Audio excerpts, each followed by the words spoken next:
Hello everyone, मेरा नाम निशित and welcome to crazy जिगर ट्रिक। दोस्तों, आज के सेशन में आप सभी का बहुत बहुत स्वागत है। बहुत सारे दिनों से बच्चों की डिमांड्स आ रही थी कि सर पेपर आने वाले हैं, सेशंस लेकर आए जाएं, प्रैक्टिस सेशंस लेकर आए जाएं। कंसेप्ट हमको आता है, थोड़ी प्रैक्टिस कराई जाए हमसे, क्यों ना। तो आज मैं आपके लिए ज्योमेट्री का प्रैक्टिस सेशन 2 लेके आया हूं। इससे पहले सेशन 1 में ला चुका हूं, हालांकि वो स्क्रीन बेस्ड था, पर उसे भी जाके जरूर देखिएगा। और आज हम हमारे सेकेंड वीडियो पर, प्रैक्टिस सेशन के सेकेंड वीडियो पर हैं। तो चलिए शुरू करते हैं आज का वीडियो और देखते हैं आज के क्वेश्चंस क्या हैं। साथ ही साथ में कुछ बहुत कमाल की ट्रिक्स भी बताऊंगा यहाँ पर आपको क्वेश्चंस को बनाने के लिए, जो आपके एग्जाम में बहुत काम आने वाली है। तो चलो शुरू करते हैं आज का वीडियो और देखते हैं सबसे पहला क्वेश्चन क्या लिखा हुआ है। क्वेश्चन देखो क्या लिखा हुआ है। The length and width of a rectangle are in the ratio of 3:2। ठीक है भाई, एक रेक्टेंगल है जिसकी लेंथ और विड्थ का रेशियो 3:2 है। The perimeter is this, what is the area of the rectangle. अच्छा ये बताइए, एरिया होता क्या है? लेंथ इंटू विड्थ, यही होता है। तो अगर अगर इसकी लेंथ 3x के फॉर्म में है और इसकी विड्थ 2x के फॉर्म में है, इन दोनों को मल्टीप्लाई करने पर मुझे इसका एरिया मिलेगा। मिलेगा कि नहीं मिलेगा? और सारे नंबर एग्जैक्ट दिए हुए हैं, कोई डेसिमल डेसिमल में नहीं है। तो सबसे पहली बात तो ये कि जो भी नंबर आएगा वो 6 का मल्टीपल होगा, यानी वो 3 और 2 दोनों से डिवाइड होना चाहिए। होना चाहिए कि नहीं? तो ये वाला नंबर तो आंसर नहीं हो सकता। क्यों? क्योंकि 2 से डिवाइड नहीं हो रहा। सही है। चलो अब देखते हैं बाकियों को 3 और 2 का डिविजिबिलिटी रूल लगा के। तो 2 से तो लगभग तीनों डिवाइड हो रहे हैं, 3 का डिविजिबिलिटी रूल भी चेक कर लेते हैं। 3 का डिविजिबिलिटी रूल सबको जोड़कर देखेंगे कितना आता है, और अगर वो 3 से डिवाइड हुआ तो वो 3 से डिवाइड हो जाएगा। जैसे यहां पर 9 हो गया, 4 3 7 और 1 8। ठीक है, 8 और 7 15, 15 3 से डिवाइड होता है, तो ये पॉसिबल आंसर हो सकता है। बाकियों को भी चेक कर लेते हैं। ठीक है, ये हो गया 6 6 2 8 8 4 12, 12 और 5, 12 और 5 होता है 17। ये 3 से डिवाइड नहीं हो सकता। यहां पर भी देख लीजिए, 9 को भूल जाइए, 7 और 2 9 को भूल जाइए, 8 और 6 कितना होता है 14। तो 14 भी नहीं होता है डिवाइड किससे? 3 से। तो कुल मिलाकर एक ही नंबर बचा जो 2 और 3 दोनों से डिवाइड हो रहा है, यानी ऑप्शन ए हमारा सही आंसर हो जाएगा। तो देखिए, मैंने यहां पर कोई भारी कैलकुलेशन भी नहीं किया, बहुत सिंपली मैंने आंसर बता दिया। चलिए अगले क्वेश्चन पर आते हैं। अगला क्वेश्चन देखिए क्या लिखा हुआ है। Secant is drawn from a point P to a circle so that meet the circle at point A, first at A, then goes through the center and leaves the circle at B। एक circle बना लेता हूं, point P कहीं बाहर पर है, इस तरीके से यहां कहीं पॉइंट P है, और ये सेंटर से होते हुए जा रहा है इस प्रकार से। यहां पर पॉइंट A कहा गया है, यहां पर पॉइंट B कहा गया है। If the length of the tangent from point P to the circle is 12, P से एक टेंजेंट खींचूंगा तो ये 12 सेंटीमीटर की होती है। ये वाली लेंथ आपको 12 सेंटीमीटर की बताई गई है। ठीक है, रेडियस ऑफ द सर्कल, यानी यहां से अगर मैं इसे जोड़ देता हूं तो एक 90 डिग्री का एंगल बनाएगा, और ये 5 सेंटीमीटर का होता है। Then distance of P to A, P से ए की दूरी कितनी होगी? अब देखिए, ट्रिपलेट है, सबको समझ में आ रहा है, राइट एंगल ट्रायंगल है। 12 5 के साथ ये कौन सा बनेगा? 13। 13 में से ये भी तो रेडियस है, 13 में से 5 घटा देंगे, कितना बचेगा? 13 में से 5 घटाने पर बचेगा 8। यानी ये जो पी ए की लेंथ है ये है 8 सेंटीमीटर। Simple is that. ठीक है, इस टाइप के क्वेश्चन में हालांकि आपको फिगर बनाने की जरूरत नहीं पड़नी चाहिए। एक बार बढ़िया से प्रैक्टिस कर लेंगे तो इस टाइप के क्वेश्चंस में आपको फिगर बनाने की भी जरूरत नहीं पड़ेगी। चलिए अगले क्वेश्चन पर आते हैं। अगला क्वेश्चन देखिए क्या लिखा हुआ है। If one of the side of tangent is 7 and perimeter is 18, okay, and area is equals to this, then the other two sides is, okay. क्या बोलने की कोशिश की गई है जरा ये समझ लो। बोल रहा एक ट्रायंगल है, एक साइड दी हुई है, पेरीमीटर भी दिया हुआ है। पेरीमीटर का मतलब समझते हो ना, सारे भुजाओं का योग, और एरिया भी दे दिया है। चलो, जब भी साइड्स दी हुई होती हैं तो हम सबसे पहले क्या करते हैं? एरिया कैसे निकालते हैं? हेरॉन्स फॉर्मूले से निकालते हैं। हेरॉन्स फॉर्मूला क्या होता है? S into S minus A into S minus B into S minus C. सबको अंडर रूट में रख दो तो एरिया निकल आता है, इक्वल्स टू हेरॉन्स फॉर्मूला, जैसा कि हम सभी को पता है। अब इसकी वैल्यू है अंडर रूट 108 के। ठीक है, पेरीमीटर कितना दिया है? 18। 18 का आधा कितना होता है? 9 होता है।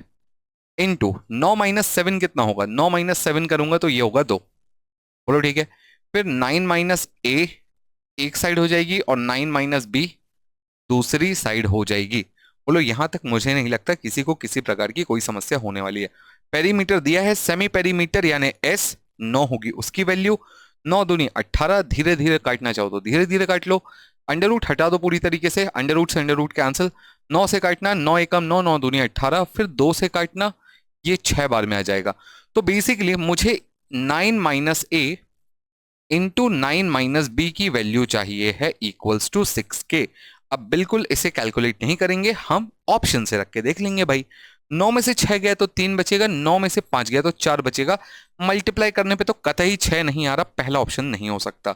9 में से 7 गया तो 2 बचेगा, 9 में से 4 गया तो 5 बचेगा। कतई गलती से भी मल्टीप्लाई करने पर 6 नहीं आ सकता, ये भी गया।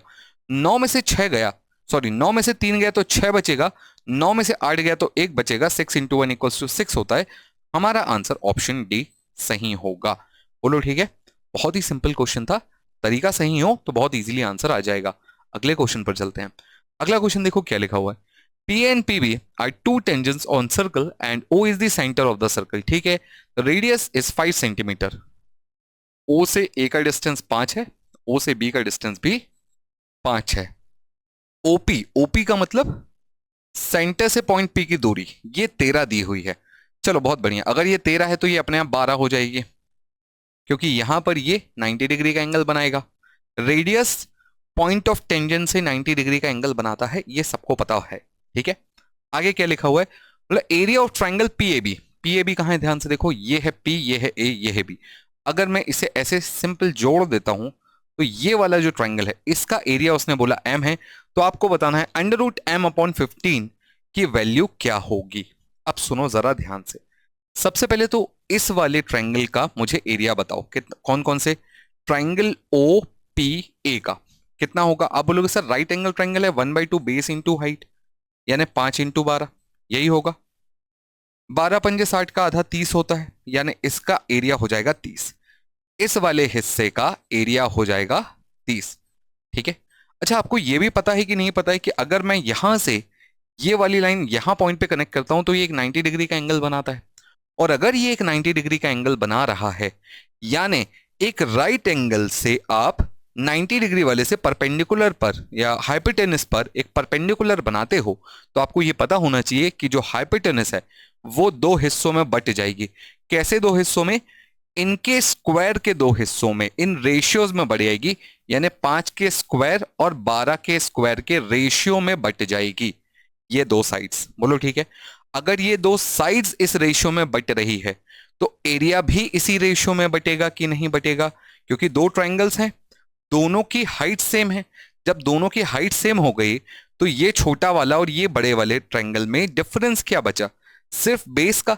तो जिस रेशियो में बेस होगा उसी रेशियो में एरिया भी हो जाएगा। तो रेशियो बेस का कितना होगा, 5 स्क्वायर और 12 स्क्वायर, ये इनका रेशियो होगा। ठीक है, 25 और 144। तो ये किस रेशियो में बटेगी, तो ये 25 रेशियो 144 के रेशियो में बट जाएगी, तो एरिया भी इसी रेशियो में बढ़ जाएगा। यानी ये जो 30 एरिया आया है, ये इसमें से ये वाला हिस्से का एरिया कितना होगा, ये होगा 12 का स्क्वायर बटे टोटल कितना है, तो 5 का स्क्वायर प्लस 12 का स्क्वायर।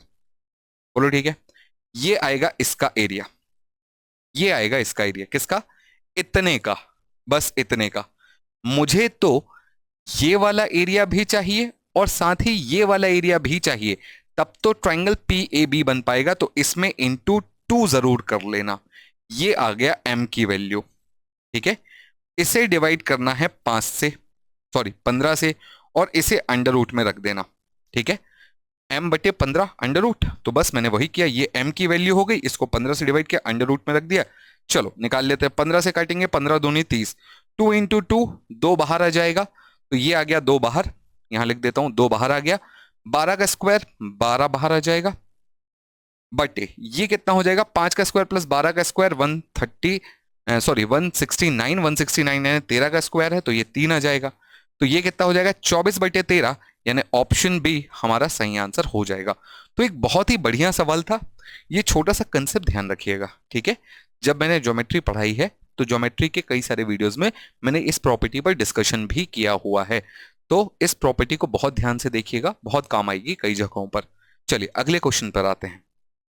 अगला क्वेश्चन देखिए क्या लिखा हुआ है। A circle is inscribed in the triangle ABC whose sides are given as AB equals to 10, BC equals to 8, CA equals to 12 unit as shown in the figure, the value of AD into BF। बढ़िया सवाल।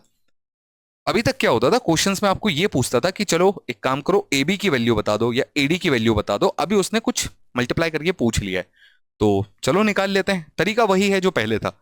देखो, point A से दो tangent हैं, दो कौन सी, एक है ए ई और एक है ए डी। ये दो टेंजेंट के रूप में आपको दिख रही हैं कि नहीं दिख रही हैं? ए ई और ए डी टेंजेंट के रूप में दिख रही हैं। तो क्या मैं ऐसा बोल सकता हूं कि अगर ये एक्स है तो ये भी एक्स होगा? ठीक है, सिर्फ यहां से यहां तक की बात कर रहा हूं मैं अभी। पॉइंट ए से ई और पॉइंट ए से डी टेंजेंट दिख रही हैं, और एक पॉइंट से दो टेंजेंट बनाई गई, उनकी लंबाई बराबर होती है। इसी प्रकार भाई सी से भी दो टेंजेंट बनाई गई, एक सी एफ और सी डी, इनकी भी लेंथ बराबर होगी। अगर मैं इसे y बोल दूं तो इसे भी y बोलूंगा। और ये भी तो एक पॉइंट है बाहर जहां से दो टेंजेंट खींची गई हैं, पी ई और सी बी एफ। तो ये अगर मैं z बोल दूं तो ये भी मैं z बोलूंगा। बोलो हाँ। ठीक है, अब जरा खुद सोच कर देखो, उसने बोला ए बी की वैल्यू 10 सेंटीमीटर, यानी x plus Z, x plus Z की वैल्यू उसने खुद बताई है 10। बोलो हाँ। इसी प्रकार उसने बोला कि सी ए की वैल्यू 12 है, सी ए मतलब ये पूरा 12 है, यानी x प्लस वाई कितना है, 12 है। इसी प्रकार उसने बोला है कि BC की 8 है, BC यानी ये वाली, y प्लस जेड ये कितना है, 8 है। तो अब इस क्वेश्चन को बनाना बहुत सिंपल हो गया है, ध्यान रख लो हमेशा के लिए। अगर मैं तीनों साइड्स को जोड़ देता हूं, तीनों साइड्स को जोड़ देता हूं तो पेरीमीटर मिलता है। तीनों साइड्स को जोड़ो, चलो क्या मिलेगा, x भी दो बार मिलेगा, y भी दो बार मिलेगा, z भी दो बार मिलेगा, यानी twice of x plus Y plus Z. ये कितने के बराबर मिलेगा, 12 8 20, 20 और 10 30 के बराबर मिलेगा। तो क्या मैं ऐसा बोल सकता हूं कि x plus Y plus Z की वैल्यू 15 के बराबर है? और अगर ये 15 के बराबर है तो फिर x प्लस वाई को मैं यहां पर रख देता हूं तो z की वैल्यू अपने आप 3 आ जाती है। बोलो हाँ। अगर मैं y प्लस जेड को 8 रख देता हूं, y प्लस जेड इसको अगर मैं 8 रख देता हूं तो 8 उधर माइनस कर दूंगा, माइनस करने पर कितना बचेगा, 5 और 3 7 बचेगा, तो x की वैल्यू 7 आ जाएगी। ठीक है, 7 3 10, तो y की वैल्यू अपने आप 5 आ जाएगी। तो बस आपसे क्वेश्चन क्या पूछा है, आपसे बोला है AD और BF। देखो AD क्या है x और BF क्या है z। तो x इंटू जेड की वैल्यू पूछी है, ये है x, ये है z।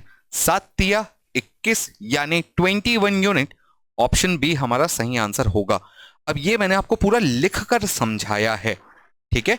आप चाहो तो इसका स्क्रीनशॉट ले लो, बट जब ये क्वेश्चन एग्जाम में आएगा तब आप इसे ऐसा बिल्कुल नहीं बनाएंगे, आप इसे बिल्कुल छोटे में निपटाएंगे। कैसे छोटे में निपटाओगे, देखो बेसिक कंसेप्ट समझ में आ गया ना। अब फटाक से ये काम बहुत स्पीड में करना, ठीक है, बहुत स्पीड में करना ये वाला काम। इतना लिखने की जरूरत ही नहीं है, बहुत स्पीड में करेंगे। कैसे, 10 8 18 18 और 12 30। मुझे पता है कि अगर ये 30 है यानी x भी दो बार आएगा, y भी दो बार आएगा, z भी दो बार आएगा, यानी 2x plus Y plus Z की वैल्यू 30 है। तो x plus Y plus Z की वैल्यू कितनी होगी, 15। 15 में से 10 गया, कितना बचेगा, 5। 15 में से 8 गया, कितना बचेगा, 7। 15 में से 12 गया, कितना बचेगा, 3। यानी ये जो साइड्स हैं ये 5 3 7 होंगी। सबसे बड़ी 7 होगी, ठीक है, उससे छोटी 5 होगी, सबसे छोटी 3 होगी। तो बस आपसे क्या पूछा था, एडी इंटू बी एफ, यानी 7 तिया 21 आपका आंसर। बस इतनी देर में आपका आंसर आना चाहिए, इतनी सी देर में मैंने पूरा कंसेप्ट समझाया, शॉर्ट ट्रिक भी बता दी। बोलो बढ़िया है, आगे बढ़े अगले क्वेश्चन पर। चलो, अगला क्वेश्चन आने से पहले एक छोटा सा इंफॉर्मेशन है, जो भी बच्चे एसएससी सीजीएल के लिए तैयारी कर रहे हैं भाई, ठीक है, पूरा का पूरा बैच है आपके लिए। एसएससी टारगेट 2023, बहुत ही ज्यादा गोल्डन चांस है, बहुत ही ज्यादा एक कहना चाहिए कि एक आखिरी मौका समझिए। 2023 की वैकेंसीज जो हैं आपको अच्छी खासी देखने मिली है। हालांकि ये 7500 हैं, बट उम्मीद है कि ये आगे भी बढ़ेगी, ठीक है। और मैं बिल्कुल ये भी उम्मीद करता हूं कि सरकार जो एज रिलैक्सेशन वाला मैटर है उस पर भी कुछ ना कुछ कदम जरूर उठाएगी। आप लोग अपनी आवाज बुलंद रखिए, ठीक है। जो भी बच्चे ये कोर्स लेना चाहते हैं कांटेक्ट कर सकते हैं इस नंबर पर। और चलिए आगे बढ़ते हैं। सब कुछ यहाँ पर आपको रिकॉर्डेड फॉर्म में मिलेगा। सबसे इंपॉर्टेंट बात इस बैच की मैं आपको बता दूं, ये लाइव बैच नहीं है, ठीक है, ये रिकॉर्डेड बैच है। रिकॉर्डेड बैच की मैं कुछ आपको खासियतें बता देता हूँ, कुछ फायदे बता देता हूँ। बहुत सारे बच्चे ना आजकल एक वो पैटर्न फॉलो करने लगे हैं, एक जुनून सा हो गया है, सर लाइव बैच पढ़ना है हमको। क्यों पढ़ना है तुमको लाइव बैच, डाउट आ रहे हैं इसलिए, डाउट आ रहे हैं। एक ग्रुप बना हुआ है, जो भी आप कोर्स लेते हैं उसमें ग्रुप बनता है, उस ग्रुप में आप अपने डाउट्स पूछ सकते हैं। बट वो जो सिंसियर स्टूडेंट्स हैं वो इस बात का इंतजार नहीं करेंगे कि कब हमारी अगली क्लास होगी, वो पढ़ना पसंद करेगा अपने मुताबिक। आपको सुबह 7 बजे उठ के पढ़ना है, आपको इंतजार नहीं करना है क्लास कब शुरू हो रही है। आपको रात को 12 बजे बैठ के पढ़ना है, आपको इंतजार नहीं करना है कि क्लास कब शुरू हो रही है। तो ये जो फॉर्मेट है रिकॉर्डेड बैच का ना, ये इसीलिए इंट्रोड्यूस किया गया है कि वो बच्चे जो ज्यादा पेस के साथ जल्दी अपनी तैयारी कंप्लीट करना चाहते हैं, क्योंकि 2.5 महीने का समय बचा है, ठीक है। 2.5 महीने में आप अपने अकॉर्डिंग तैयारी करना चाहते हो, अपने हिसाब से, तो वो आप यहीं पर कर सकते हो। लाइव बैचेस में ये चीज संभव नहीं होती, ठीक है। बात को समझो, जो सीरियस एस्पिरेंट्स है ना वो समझे। शोशा वाले तो भाई बने रहे अपनी जगह, वेरी गुड, ठीक है। सीरियस एस्पिरेंट इस बात को समझे। चलो, मॉक टेस्ट भी इसमें बहुत सारे हैं, और भी मॉक टेस्ट आ रहे हैं, तो आपको एक अच्छी खासी मॉक टेस्ट की संख्या भी मिल जाएगी। पीडीएफ नोट्स भी अवेलेबल हैं, वीडियो लेक्चर्स भी हैं, और डाउट के लिए आपको एक ग्रुप भी बना दिया जाता है। जो भी बच्चे उस बैच में हैं तो वो आपस में भी अपने ग्रुप सॉल्व करते रहते हैं, और फैकल्टीज भी उसमें उस ग्रुप में इन्वॉल्व रहती हैं, ठीक है। चलो अगले क्वेश्चन पर आते हैं। अगला क्वेश्चन देखो क्या लिखा हुआ है। Find the perimeter of the right angle triangle whose sides measure of 5 and 12 centimetre. निहायत ही फालतू सवाल हो गया कि नहीं हो गया ये? बोलो हाँ। 12, 5, 13, कुछ याद आया? कुछ याद आया? 12, 5, 13, 12, 5, 13, 13 उसने दिया नहीं है, पर मेरे दिमाग में आया। तुम्हारे भी दिमाग में आया कि नहीं आया? तुरंत आया तो बताओ पेरीमीटर कितना होगा, बोलो। बात समझ में आई? ट्रिपलेट 12, 5, 13 बहुत इंपॉर्टेंट है। चलो अगले क्वेश्चन पर आते हैं। अगला क्वेश्चन देखो क्या लिखा हुआ है। Two circle touch each other externally. ठीक है भाई, दो सर्कल एक दूसरे को एक्सटर्नली टच करते हैं। एक्सटर्नली कहने का मतलब इस तरीके से, बाहर से, बस, ठीक है। बोला हुआ था distance between their centres is 8 centimetre. इन दोनों के सेंटर्स के बीच का जो डिस्टेंस है ना वो 8 सेंटीमीटर होगा। बहुत सारे बच्चों का डाउट ये भी हो सकता है कि सर जहां पर ये दोनों एक दूसरे को टच करें तो क्या जरूरी है जब मैं सेंटर्स को कनेक्ट करूं तो यहीं से लाइन निकले? तो बिल्कुल जरूरी है और यही होगा। तो इस बात को दिमाग में बैठा लो, बना के देख लो। कोई भी सर्कल, दो सर्कल कहीं पर भी टच कर रहे हो, यहां पर ऐसे बना के देख लेना, और ऐसे सेंटर्स ज्वाइन करके देख लेना। आपको पता चलेगा कि वो जो सेंटर है, जब आप सेंटर्स को कनेक्ट करोगे तो वहीं से वो लाइन निकलने वाली है जहां से ये दोनों एक दूसरे को कट कर रहे हैं। तो ये एक छोटी सी बात ध्यान रख लेना। आगे क्या बोला हुआ है? If the radius of first circle one circle is 3 centimetre then the radius of other. देखो भाई, टोटल 8 है, इसमें से ये 3 है तो ऑब्वियसली ये 5 होगा, ठीक है। बहुत बेसिक सा क्वेश्चन है। ऐसे छोटे छोटे क्वेश्चंस भी मैं क्यों ला रहा हूं? क्योंकि मुझे पता है कुछ बच्चे यहां पर भी कंफ्यूज हो जाते हैं, ठीक है। उनके दिमाग में ये आ जाता है, पता नहीं कहीं से तो ये आ जाता है कि बोले सर जरूरी थोड़ी है कि यहीं से निकलेगा, या इन दोनों का योग 8 ही होगा।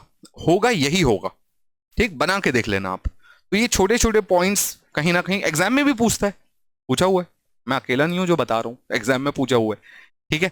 तो इन पॉइंट्स को भी थोड़ा ध्यान रखना। चलो अगले क्वेश्चन पर आते हैं। अगला क्वेश्चन देखो क्या लिखा हुआ है। The perimeter and length of a rectangle are in the ratio of 6:1। बहुत ही बढ़िया सवाल। बोल रहा है कि पेरीमीटर और लेंथ का रेशियो, लेंथ और विड्थ नहीं है, लंबाई और पेरीमीटर यानी परिधि का अनुपात दिया हुआ है। परिधि बोला है 6 है और लंबाई बोल रहा है 1 है।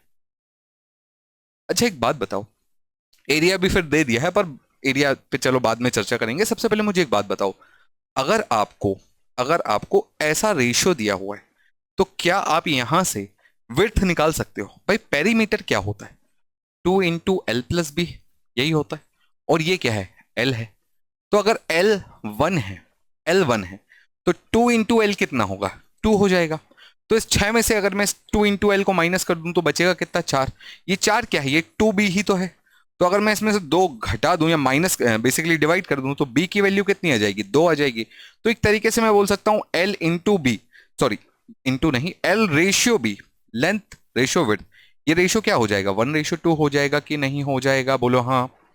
और अगर ये रेशियो 1:2 है, यानी ये 1x है, ये 2x है, तो दोनों को मल्टीप्लाई करने पर आपका एरिया आना चाहिए 288, that is 2x² equals to 188, sorry 288।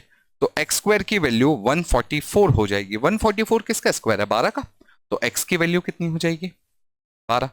आपसे क्या बोला है? आपसे बोला है फाइंड द लेंथ। लेंथ क्या थी? 1। x की वैल्यू 12 है, यानी 1x की वैल्यू भी 12 सेंटीमीटर ही होगी। बोलो बात समझ में आ गई? क्लियर है सभी को? मुझे नहीं लगता इसमें किसी को किसी प्रकार की कोई समस्या होगी। तो मेरे ख्याल से अभी तक आपको यहां तक की बात सारी समझ में आ रही होगी। चलो अब चलते हैं अगले क्वेश्चन पर। अगला क्वेश्चन देखो क्या लिखा हुआ है, the length of a rectangle plot is 5 times it's width. कहने का मतलब क्या है, लंबाई जो है वो चौड़ाई से 5 गुना है, यानी रेशियो कहीं ना कहीं बताया जा सकता है 1:5। ये क्या है, ये है विड्थ और ये है लेंथ, क्योंकि length is 5 times the width, तो विड्थ अगर 1 होगी तो लेंथ 5 होगी। ठीक है, एरिया ऑफ रेक्टेंगल प्लॉट इतना दिया हुआ है, विड्थ निकालनी है, विड्थ यानी 1 की वैल्यू बेसिकली आपको निकालनी है। खत्म हो गया क्वेश्चन। मेरे ख्याल से आप सभी लोग बता सकते हो, बहुत समझदार हो इस मामले में। 1x इंटू 5x, 5 से डिवाइड कर देना, कितना आ जाएगा, 400 आ जाएगा। 400 किसका स्क्वायर है, 20 का, तो एक की वैल्यू कितनी आ जाएगी, 20 आ जाएगी, यानी 20 मीटर इसकी विड्थ है। ठीक है, बात समझ में आ गई सभी को। चलो अगले क्वेश्चन पर आए। अगला क्वेश्चन आपकी स्क्रीन पर ये रहा, क्या बोला है, two small circular grounds of diameter 42 centimetre, sorry 42 meter and 26 meter are to be replaced by a bigger circular ground. What would be the radius of the new ground if the new ground has the same area as two small ground? फिर वही फालतू बकवास सा सवाल है।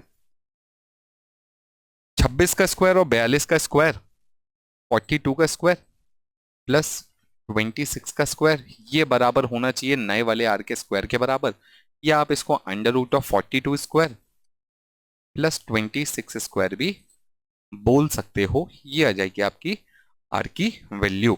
अब इसे calculate करना पड़ेगा, ये मैं आप पे छोड़ता हूं, ज्यादा मुश्किल है तो आप ही लोग कर लीजिएगा। ठीक है, चले कमेंट में आप मुझे इसका आंसर जरूर बताइएगा कि क्या सही आंसर आया, डेसिमल में आ रहा है, फ्रैक्शन में आ रहा है, कैसा आ रहा है, जो भी आ रहा है एक बार जरूर बताइएगा। हाँ, दूसरी बात, ऑप्शंस पर आप ध्यान से देखोगे ना तो आपको पता चलेगा कि या तो ये नंबर एक परफेक्ट नंबर आएगा या फिर ये नंबर डेसिमल में आएगा। अगर डेसिमल में आए तो इन दो में से कुछ एक हो सकता है, अगर परफेक्ट आए तो इन दो में से कुछ एक हो सकता है। यानी कहने का मतलब ये है मेरा सीधा सीधा कि इनके स्क्वायर्स को जोड़ने पर अगर आपको 25 का स्क्वायर मिलता है या 23 का स्क्वायर मिलता है तो अब तो आप सीधे सीधे आंसर लगा सकते हो। बट अगर कोई ऐसा नंबर मिलता है जो किसी का स्क्वायर नहीं है, किसी का स्क्वायर नहीं है, तब आपकी लड़ाई इसमें और इसमें होगी। बोलो हाँ। अगर ये जो स्क्वायर का नंबर मिला है ये 625 से ज्यादा हुआ तो आपका आंसर ये हो जाएगा, और 625 से कम हुआ पर वो किसी का स्क्वायर नहीं है क्योंकि वो 23 का स्क्वायर नहीं है, तो आपका आंसर ये हो जाएगा। बोलो ठीक है, मैं आपको छोटा तरीका बता रहा हूं कि एग्जाम में कैसे क्वेश्चन सॉल्व करने हैं, और ऐसे करोगे तो बिल्कुल नहीं फंसोगे चाहे कितने कैलकुलेशन हो। तो थोड़ा दिमाग से स्मार्टली काम करना। ठीक है, इस क्वेश्चन का आंसर आप लोग मुझे कमेंट बॉक्स में बताओगे, तरीका मैंने आपको अंदाजा दे दिया है कि करना कैसे है। चलो अगले क्वेश्चन पर आते हैं। अगला क्वेश्चन देखो क्या लिखा हुआ है, the perimeter of an isosceles triangle is 90 centimetre, base is 26, then find the length of the equal sides. Simple question हो गया ना भाई, बेस की उसने दे दी है, माइनस कर दो इसमें से, 90 में से 26 माइनस करोगे कितना बचेगा, ये बचेगा कितना 40, सॉरी 40 क्यों 64, 64 को आधा करोगे कितना मिलेगा 32, 32। सिंपल है, इजी, बात समझ में आ गई। कुछ नहीं है, आपको 2a प्लस बी या 2a प्लस बी की वैल्यू दे दी है। b क्या है, बेस है, इसकी वैल्यू 26 है, तो b की जगह आप 26 लिख लेना, 2a प्लस बी यानी 26 बराबर 90 दे दिया। 26 माइनस करना, 2 से भाग देना, a की वैल्यू 32 आ जाएगी। इतना सा सवाल था, मुंह जवानी सवाल बनाया करो ये वाले। ठीक है, अगला क्वेश्चन देखो, क्वेश्चन क्या लिखा हुआ है, in triangle ABC DE is parallel to BC. ठीक है, दिमाग में इमेजिन कर पा रहे हो, एक ट्राइंगल है, ठीक है, ए बी सी, डीई जो है वो बीसी के पैरेलल बनाई गई है, एडी की लेंथ दी है, एई की लेंथ दी है, एसी की लेंथ दी है, बीडी की लेंथ निकालनी है अप्रोक्सीमेटली सेंटीमीटर्स में। देखो नहीं समझ में आ पा रहा है, कोई बात नहीं, मैं बना देता हूं आपके लिए। ए बी सी, बीसी के पैरेलल में एक लाइन है, कौन सी है, ये है डीई। किस किस की वैल्यू दी है, एई की वैल्यू दी है 4, एडी की वैल्यू दी है 3, और इसके साथ एसी की वैल्यू दी है 10। अब अगर ये पूरा 10 है तो ऑब्वियसली ये 6 होगा। अब आपसे क्या पूछा है, बीडी की वैल्यू पूछी मेरे ख्याल से, बीडी बीडी कितना होगा, तो इसको ऐसा देखो, 4 की वैल्यू 3 तो 2 की वैल्यू 1.5 हो जाएगी कि नहीं हो जाएगी, 4 की वैल्यू 3 तो 2 की वैल्यू 1.5, 1.5 अगर 2 अगर 1.5 के बराबर है तो रेशियो के हिसाब से ये 6 है तो ये भी 6 होना चाहिए, तो 6 की वैल्यू कितनी होगी, इंटू 3 कर लेना, 4.5 होगी कि नहीं होगी, तो ये वाली वैल्यू कितनी आ जाएगी 4.5। बोलो ठीक है, बात समझ में आई।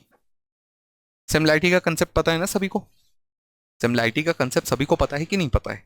दो पैरेलल अगर इस वाले पैरेलल लाइन, ये वाली लाइन के पैरेलल में एक लाइन खींची गई, तो ये छोटा वाला ट्रायंगल और ये जो पूरा बड़ा ट्रायंगल है ये दोनों आपस में सिमिलर होंगे। बेसिक्स पता है ना। चलो अगले क्वेश्चन पर आते हैं। अगला क्वेश्चन, और उससे पहले अगेन छोटा सा एडवर्टाइजमेंट है, बता दो भैया मैथ्स और रीजनिंग दोनों ही मैं पढ़ा रहा हूँ, अरिथमेटिक एडवांस सब कुछ, और ये एक प्रकार का लाइव प्लस रिकॉर्डेड है। बहुत सारा majority of the section live हो चुका है, रिकॉर्डेड हो चुका है, क्योंकि वो लाइव क्लासेस लगभग खत्म पर आ गई हैं, और कुछ अभी कुछ छोटे छोटे टॉपिक्स बचे हुए हैं जिनकी लाइव क्लास मुझे लेनी है। बाकी सब कुछ लगभग आपको रिकॉर्डेड फॉर्म में मिल जाएगा, तो यहां से भी आप अपनी प्रिपरेशन अपने हिसाब से कर सकते हैं। ठीक है, मैं जनरली बच्चे जब पूछते हैं मुझसे कि क्या प्रेफर करना चाहिए सर, लाइव बैच या रिकॉर्डेड बैच, तो मैं बोलता हूँ रिकॉर्डेड प्रेफर कर लो, वो ज्यादा अच्छा है। ठीक है, अपने हिसाब से पढ़ सकते हो, बस उसमें अगर डाउट सॉल्विंग की फैसिलिटी मिल जाए तब तो माशाल्लाह सोने पे सुहागा हो गया। ठीक है, और वो हम दे रहे हैं यहाँ पर क्योंकि ग्रुप बना हुआ है आपका। चलिए अगले क्वेश्चन पर आते हैं। अगला क्वेश्चन देखो क्या लिखा हुआ है, the length of a tangent drawn from external point to the centre are. भैया बोला है एक सर्कल के बाहर से अगर मैं दो टेंजेंट खींचूंगा तो ये दो टेंजेंट नॉट इक्वल होंगे, परपेंडिकुलर होंगे, पैरेलल होंगे या इक्वल होंगे। बच्चे बच्चे को पता है इक्वल होंगे, और जिस बच्चे को नहीं पता है इसका मतलब वो बच्चा भी नहीं है। कहने का मतलब वो बच्चा बहुत ज्यादा छोटा है, उसे बच्चा बनने के लिए थोड़ा सा और पढ़ना पड़ेगा। ठीक है, चलो अगले क्वेश्चन पर आते हैं। अगला क्वेश्चन देखो क्या लिखा हुआ है, triangle ABC is a right angle triangle with angle ABC equals to 90 degree. ठीक है, राइट एंगल ट्राइंगल है, बी पर 90 डिग्री है, एसी की लेंथ आपको दे दी है 10, यानी परपेंडिकुलर हाइपोटेनस आपको 10 बता दिया है, बीसी यानी बेस 8 बता दिया है, लेंथ ऑफ एबी 10 8 6, 6 आपका सही आंसर होना चाहिए, 6 ही ऑप्शन में दिख भी रहा है। राइट एंगल ट्राइंगल का क्वेश्चन है और सिंपल सवाल था, बेसिकली ट्रिपलेट समझाना था मुझे यहाँ पर आपको। ट्रिपलेट हम सभी को पता है 3 4 5। ठीक है, ये 10 है, ये 8 है, ये 6 होगा। कैसे होगा, ट्रिपलेट के हिसाब से अगर ये 3 है, ये 4 है, ये 5 है, तो 3 4 5 के जितने भी मल्टीपल्स होंगे और सेम मल्टीपल, ऐसा नहीं कि इसमें 2 का गुणा कर देना, इसमें 3 का, इसमें 4 का, नहीं। सब में 2 का गुणा करोगे वो भी ट्रिपलेट बनेगा, सब में 3 का गुणा करोगे वो भी ट्रिपलेट बनेगा, सब में 20 का गुणा करोगे वो भी ट्रिपलेट बनेगा, सब में 2.5 का भी गुणा करोगे तो भी वो ट्रिपलेट बन जाएगा। तो अगर मल्टीप्लीकेशन का भी डेसिमल के हिसाब से भी होता है तो भी मत घबराना।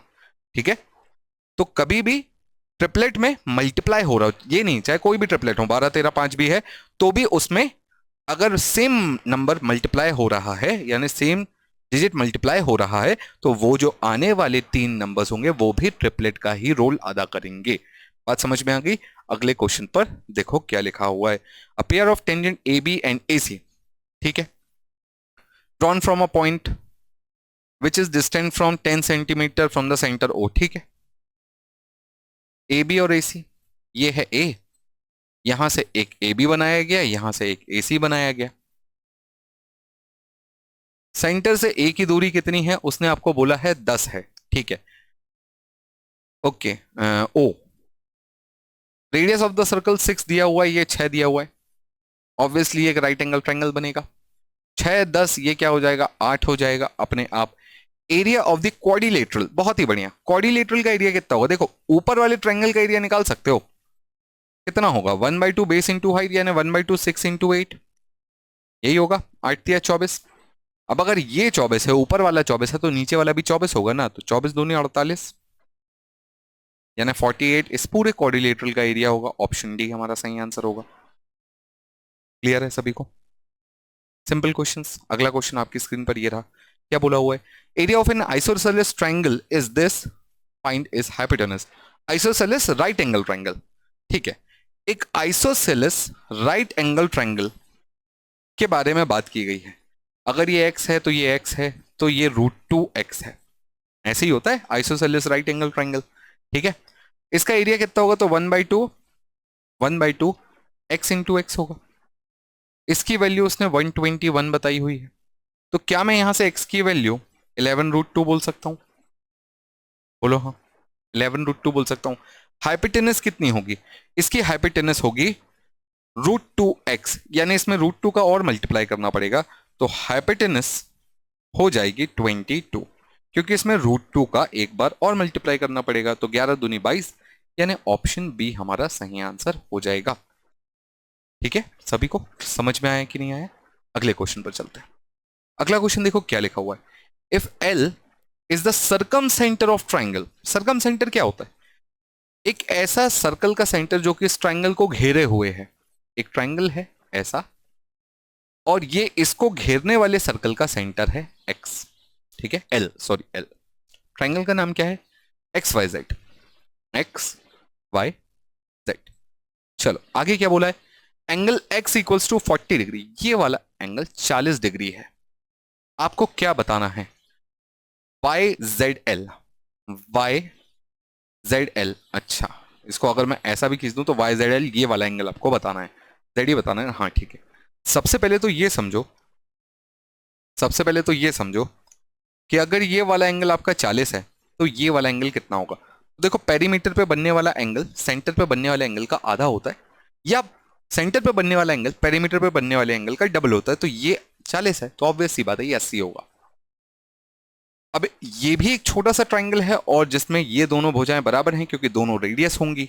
तो 180 में से अगर मैं 80 घटा दूं तो बचता है 100, और 100 को अगर मैं दो बराबर हिस्सों में बांटूं, क्यों? क्योंकि ये दोनों एंगल बराबर हैं, तो ये वाला एंगल 50 होगा और ये वाला भी 50 होगा। तो हमारा आंसर भी 50 ही होगा। बोलो ठीक है। अब जिसको ये बात समझ में आ गई वो इस क्वेश्चन को बिना डायग्राम के भी बना सकता है, और बहुत ही सिंपल सा क्वेश्चन है। ठीक है, अगले क्वेश्चन पर चलें। अगला क्वेश्चन देखो क्या लिखा हुआ है। The measure of one of the exterior angle of the triangle is twice the interior opposite angles। अच्छा, जरा सवाल को ध्यान से सुनना। measure of one of the exterior angle of the triangle is twice one of the interior opposite angle and measure of other interior opposite angle is 60। ये वाला angle अगर x है तो ये 2x है, और जो बच गया वो 60 है। जो बच गया वो 60 है। आपको बताना है triangle is an right angle triangle, scalene triangle, isosceles triangle, equilateral triangle, और ये बच्चा बच्चा बता देगा कि भैया ये वाला जो ट्राइंगल है ना, इसमें इन दोनों का योग इस 2x के बराबर होगा, यानी 60 प्लस x। 2x के बराबर होने पर x की वैल्यू अपने आप 60 आ जाती है, जिसका मतलब है कि ये भी 60 है। और अगर ये दो 60 है तो ये बेचारा क्यों छूटेगा, ये भी 60 होगा। तो ये किस प्रकार का ट्रायंगल हो गया? इक्विलेटरल प्रकार का ट्रायंगल हो गया कि नहीं हो गया? बोलो हाँ, हुआ। चलें अगले सवाल पर। CHSL का पूछा हुआ क्वेश्चन है, बहुत ही सिंपल। अगले क्वेश्चन पर चलते हैं। अगला क्वेश्चन देखो क्या लिखा हुआ है। In a circle centred at O, AB is short and C is any point on AB, ठीक है, such that OC is perpendicular to AB। बहुत ही प्यार से घुमाने की कोशिश। पहले तो बोला एनी पॉइंट, AB एक चौड़ है, O सेंटर है, और C is any point such that कि OC जो है वो AB पर परपेंडिकुलर है। तो सीधी बात है OC ऐसा ही बनेगा। बोलो हाँ, ये C है ये O है, और ये इसको दो बराबर भागों में बांट देगा। ये भी समझ में आया। आगे बोला हुआ है लेंथ ऑफ चॉर्ड इज 16 सेंटीमीटर, जिसका मतलब है कि ये 8 और 8 के दो हिस्सों में बटे जाएगा क्योंकि टोटल 16 थी। OC कितना दिया हुआ है? 6 दिया हुआ है। तो ये वाला रेडियस है, the radius of the circle is, radius ही पूछा है, समझ तो गए होगे 10 होगा। बोलो सिंपल है, ठीक है। डायग्राम वाले क्वेश्चंस, इस टाइप के क्वेश्चंस एक्चुअली होते आसान है, बस आपने अगर इनका सही तरीके से डायग्राम बना लिया ना तो फिर ये क्वेश्चंस आपको दिक्कत कभी नहीं देते। ठीक है, अगले क्वेश्चन पर चलते हैं। अगला क्वेश्चन देखो क्या लिखा हुआ है। Angle between two radii of the circle is 130 centimetre. अच्छा, angle between two radii of a circle, एक सर्कल की दो रेडियाई हैं जिनके बीच का एंगल 130 डिग्री है। बना लिया मैंने। अब आगे क्या करना है भैया? Then the angle between the tangent at the end of the radii is, यहां से अगर मैं दो टेंजेंट निकाल दूं तो इन दोनों के बीच का एंगल ये वाला कितना होगा? सिंपल, कोई भी बता सकता है।